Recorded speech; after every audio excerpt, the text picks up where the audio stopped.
Bienvenidos al video de hoy. Welcome to today's video. So we're back with JC from Wrong to Strong, and today we're going to be talking about prison gangs and all the shit that you've seen in the 17 years you've been doing time. It's been a long time. A long time. That's like an entire person's life. Yeah, that's how it feels. Yeah.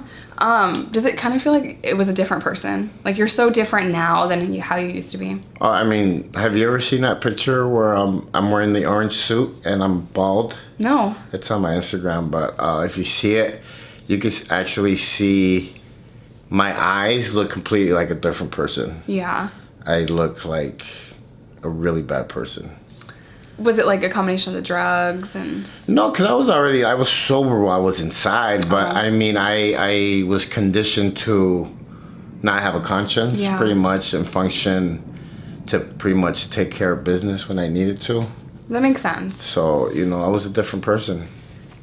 Just to kind of, you know, talk about me, because it's the Jessica show. Okay. No, I felt like that too. Like, just I would have massive amounts of drugs and I would be carrying it in front of cops in Port Authority, Manhattan, and it was normal. I knew they weren't going to stop me because I looked 10 and I had a backpack. Like, I looked young and no one ever stopped me. I even got stopped one time in Port Authority with a lot of heroin in my backpack because they thought I was a runaway. You know, and I gave them my ID. I'm 20, and they're like, "Oh, you're good. You're 20. You were born in the 80s. You're good." Right. And I'm like the whole time, like my heart's pounding, and I'm like, "Oh my god." Okay, it has nothing to do with anything. Prison gangs. What was your first experience with gangs in prison? Where were you, and what were the politics like? Actually, so I did, I don't know if they still have it in effect, but they had a program here in Chicago. They even made a movie on it, First Time Felon, where it's a gang program where if you have a 7-year sentence, it could be dropped down to 6 months if you complete. It's a military-based program. Okay.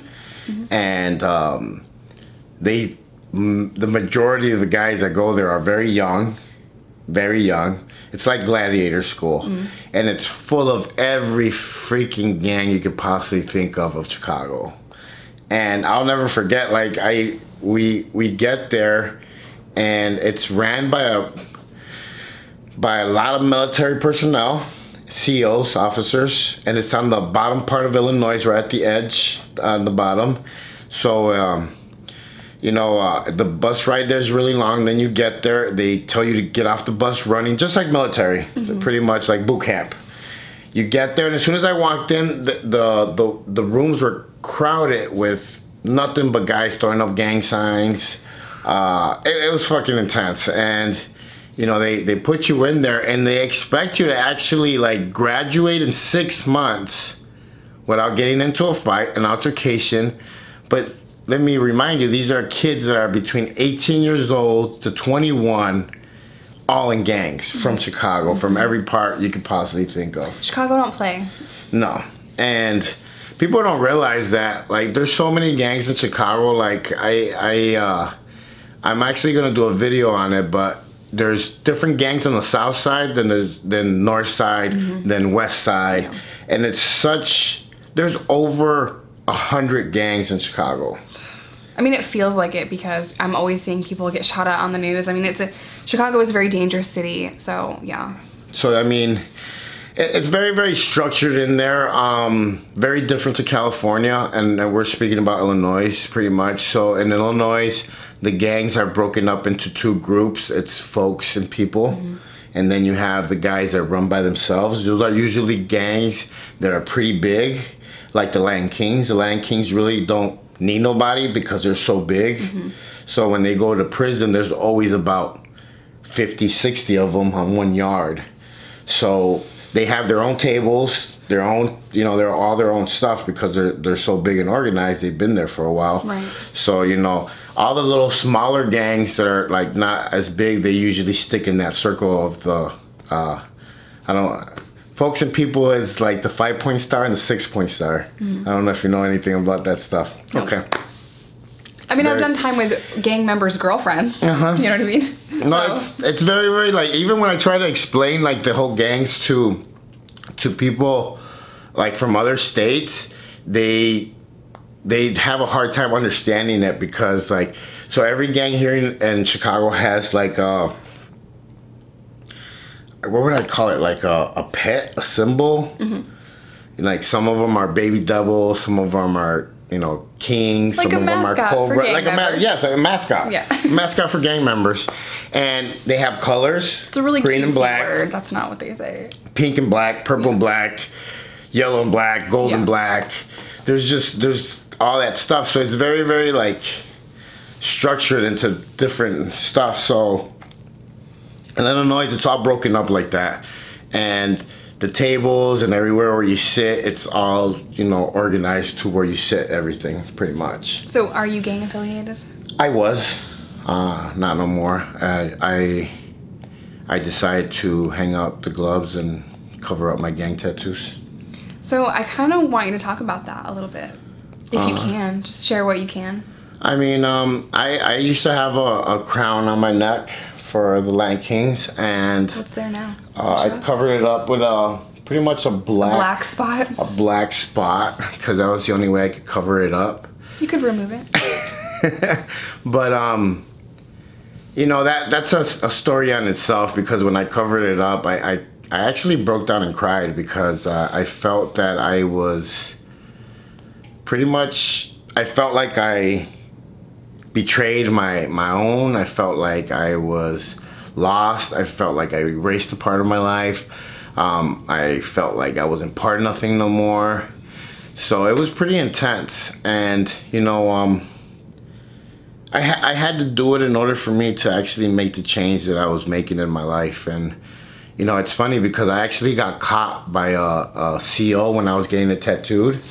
But he actually, in prison. Yeah. So, but he actually seen the prison where I was at in Florida.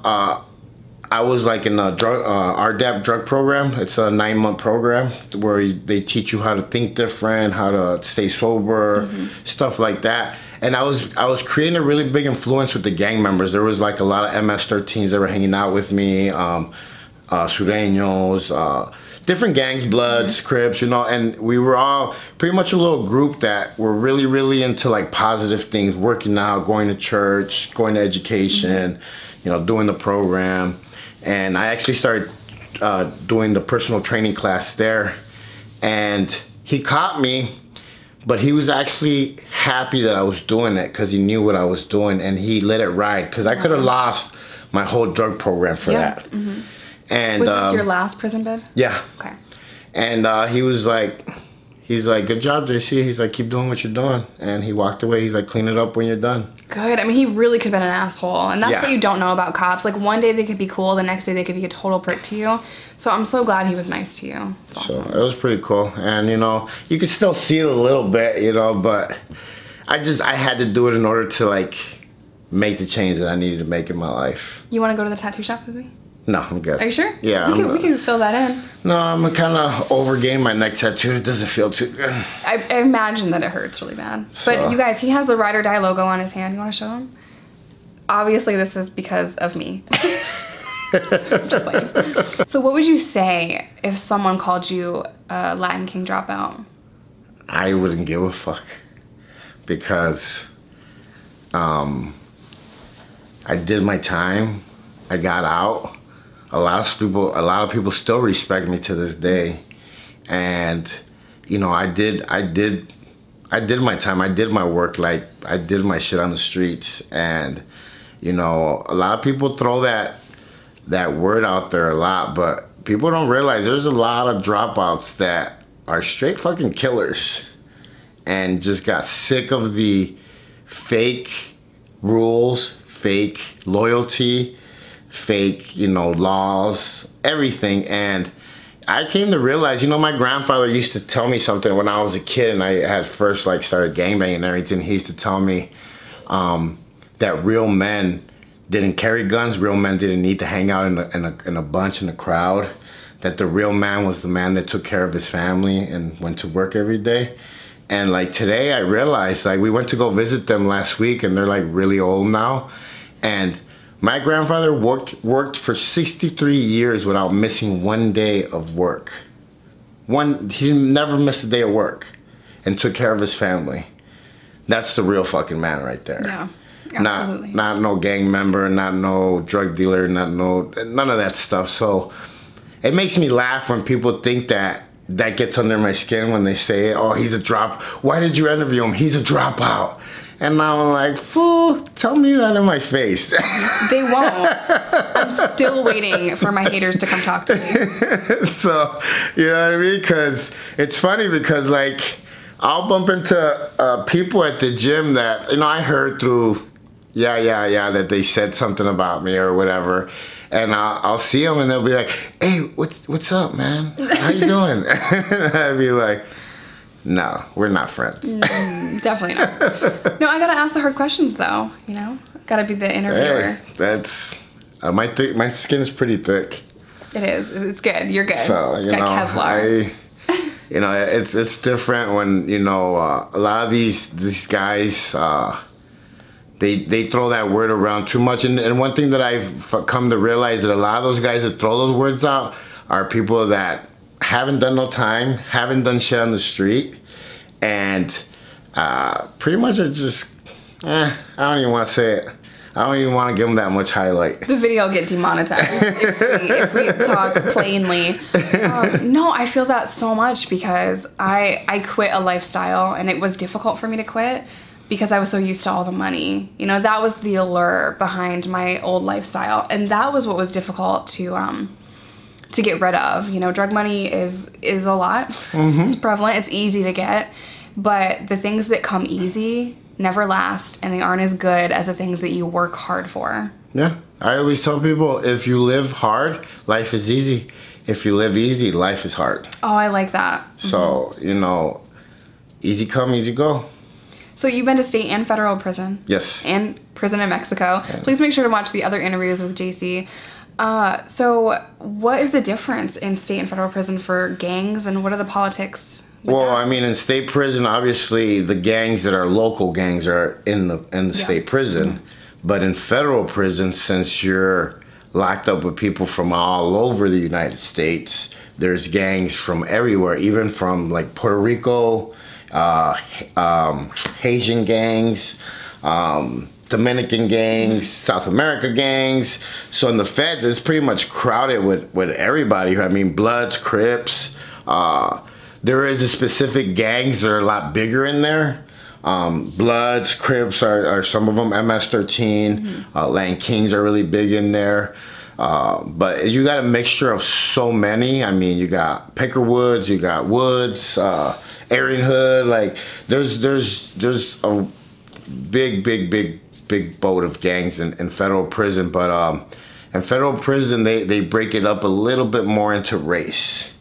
And it depends on what state you're in, where it gets broken up even more into race. Like in Arizona, pretty much you pick whether you sit with people that are born here in the United States, Mexicans, or paisas, guys that are come from Mexico.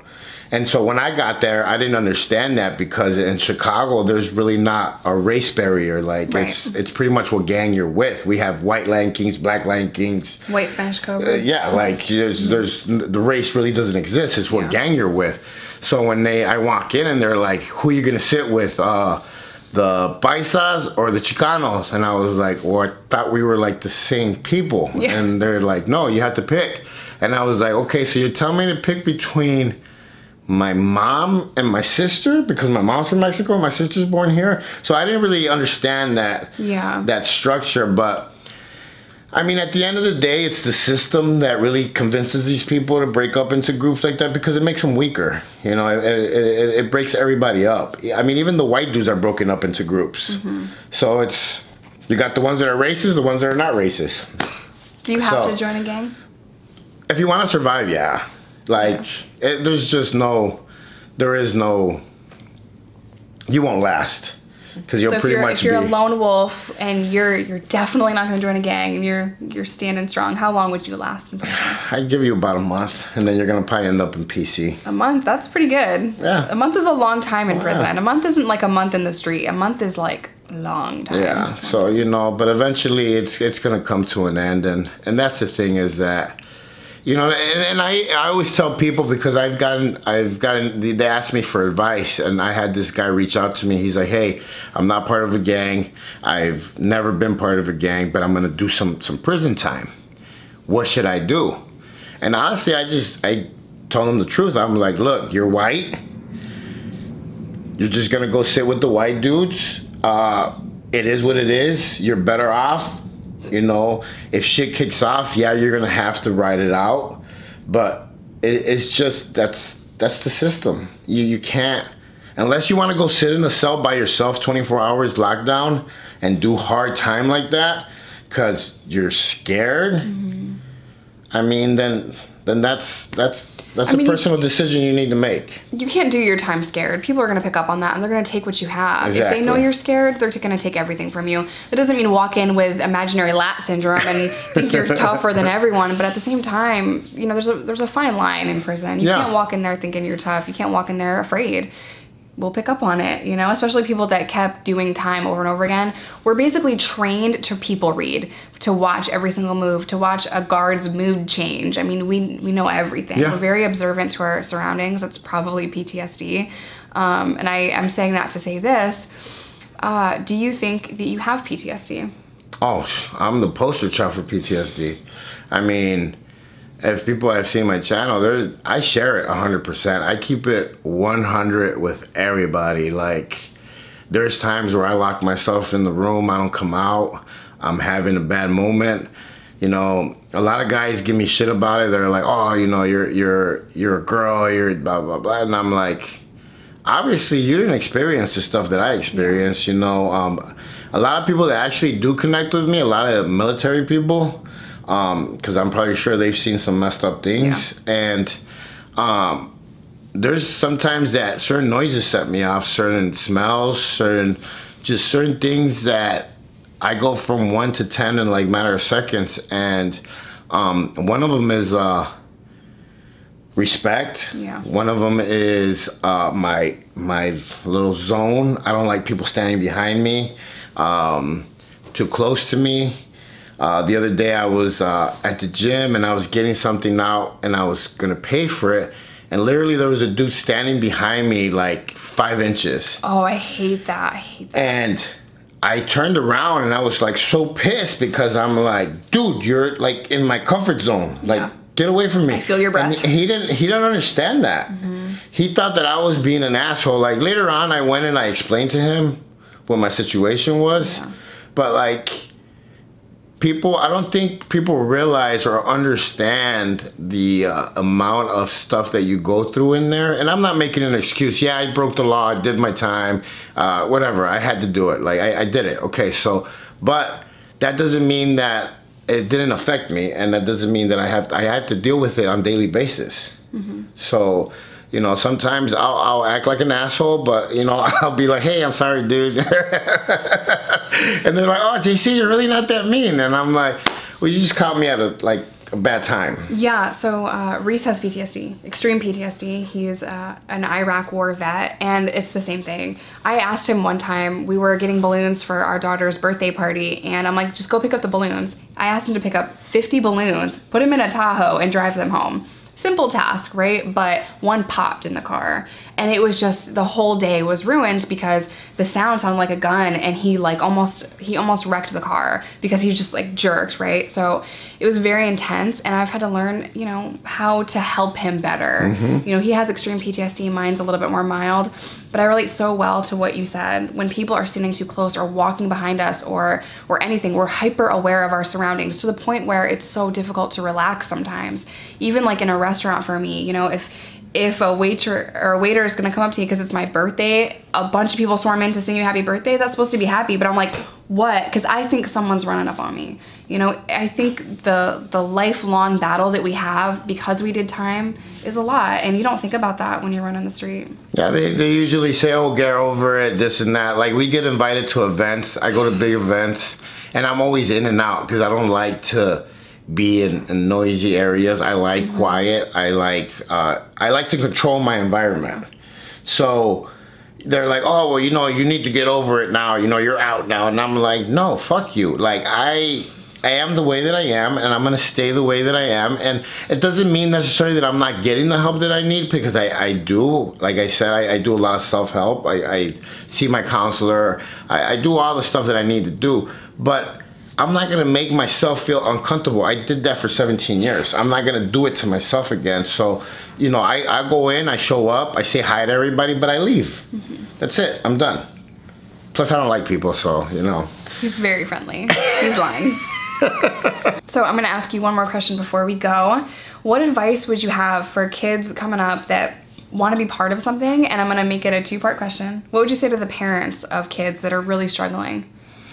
I mean, I'll answer the parents first. Always know where your kid's at, who he's hanging around, who they're hanging around with, who their friends are, what they're doing, like, and do it the right way. Like, you know, I seen, you know, a lot of parents that, you know, they're so tough on their kids that the kids end up like running away and stuff like that. That's like the last thing you want to do. Like, you want to do it the right way. I'm not saying that I'm like the perfect parent now, because I'm not. I'm trying to learn, but I'm just telling you from my point of view, me running away as a kid, because all my dad did was like beat the crap out of me, and that's all he did. He never told me why or who or nothing, so I ran away and I ended up on the streets worse.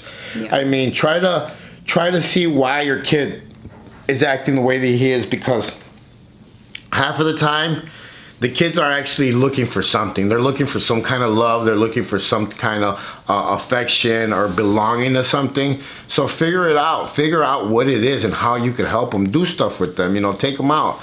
Do stuff, you know, with them. And the kids, you know, don't let these guys lie to you and pretend like they're your friends, because they're not. They're going to use you. They're going to send you to go do stuff, and you know, you're gonna end up being the guy catching all the time, doing time, never coming home.